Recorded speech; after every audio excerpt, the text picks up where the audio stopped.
Hi everybody, this is Tom from my rabbit hole. And I wanted to share a video with you about changing from a three-jaw chuck on my hobbing machine to machining over centers and then machining power gears, 45-degree helical gears with a big enough tooth to be able to power a machine spindle or something like that for a few horsepower. That's something that I'd like to be able to do, and it's really one of the things that I set out to do when I started building this machine. If you're new to the channel, welcome.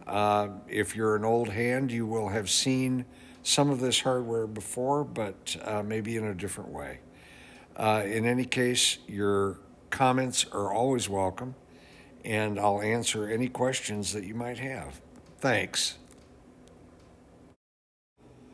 I suppose I have to come clean that when I began looking at the sources of inaccuracy in my machine, I did some checks of the run out at the chuck.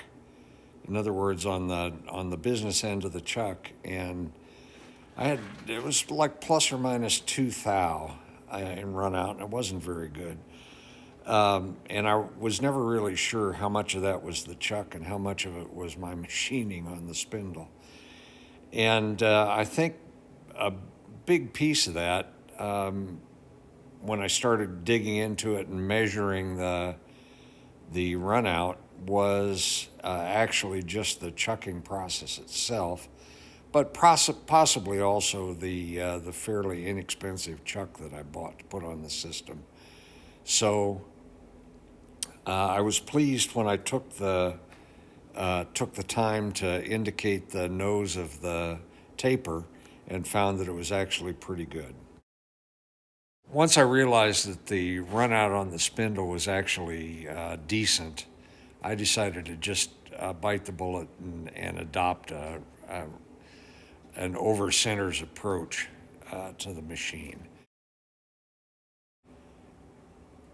What follows is just some scenes of machining the mounting plate for the center.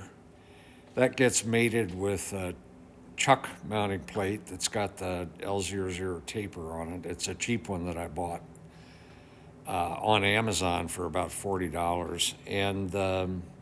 And basically the idea was weld a center to a plate, bolt it to the backing plate, but allow room in the mounting to tap the center in on the machine itself with an indicator to get it as precisely centered as possible. Well, this is the setup I came up with. I took that cast iron adapter ring, the chuck mounting plate that had the L00 taper in it.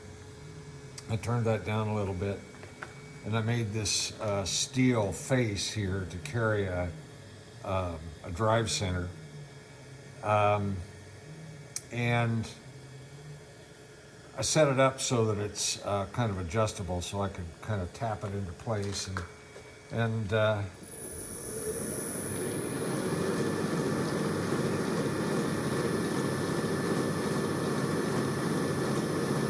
came out pretty good. I was getting about 2.5 DIR with the three-jaw chuck on there, including everything, and that really just, I think I could do better, and I think this will do better. It's a nice solid system. I've got a drive cleat there with that'll engage a dog that's attached to the arbor. I think this is going to work pretty well. I'll give this a try pretty soon and see how it does. Well, here we go. We're going to try this. I'm going to cut what I hope will be a usable power gear. Um, it's mod 2.25, 24 teeth. I need to get the machine set up to do that. Um, what'll make this interesting, if anything does, is that I'm going to do this in multiple passes. So this will be the first time that I've really tried to do it on a real gear. I did a prototype a couple of days ago and it worked pretty well with 2 passes. This is a pretty heavy tooth form. The depth of cut is 199 thou. So I think it's a little too deep to do in 1 pass, and to be honest, the quality with 2 passes came out really pretty good for a hobbed gear. So that's what I'm going to do. Well, this is the first attempt at the 45-degree power gear. The first pass went really well, perfectly, from my standpoint anyway. The second pass, I was just getting started when there was a failure in the index train. Part of the index train fell apart and I lost index completely, which, if you can imagine that, means that you're into some pretty heavy cuts right away and pretty much junked the blank. I ended up cutting it down and making a smaller diameter gear, but so it was just a chance for me to go back through everything and make sure everything was torqued and tightened and all that jazz, and to do it again. But you'll see the machine come to a sudden stop, and that's when that happened.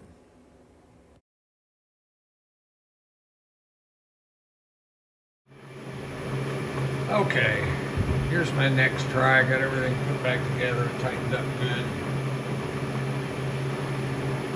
and we'll see what happens. So again, this is 24 teeth, mod 2.25, and 45-degree helix angle.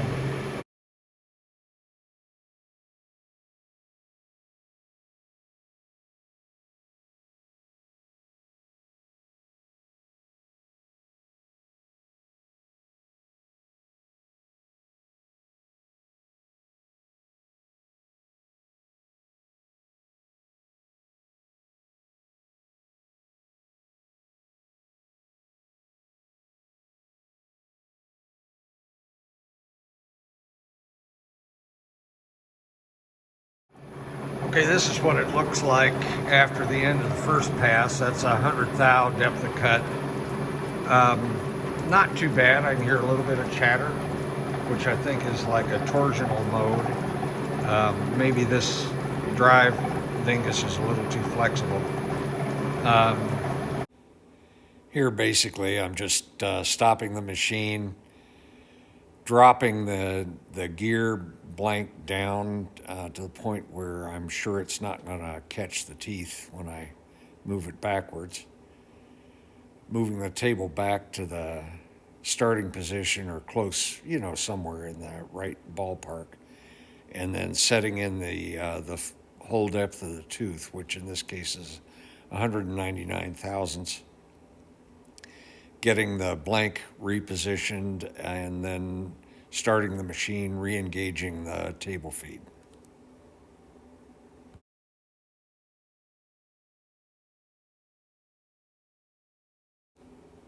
This is a time lapse of the second pass. If you squint, I think you can see the final tooth shape forming to the left of the gear blank.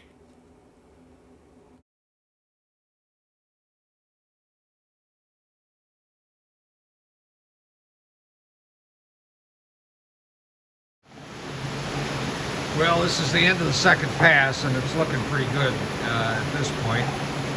I'm going to stop it here in just a second, and we'll clean it up and take a look at it.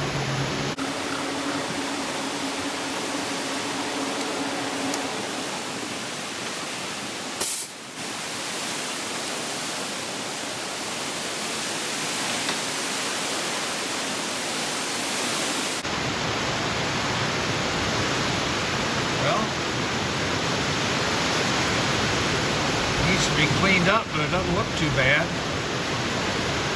We'll see. Well, this didn't come out too bad. I put a little machine lead on the blank when I was cutting it down to size. So that was kind of on me, but it's not too bad. Well, I gotta say that was fun. As always, tried some new things, broke some things, learned some things. It's all good. Thanks for watching, and as always, feel free to hit like, subscribe if you haven't already, and drop your comments or questions, and I'll be happy to take a look.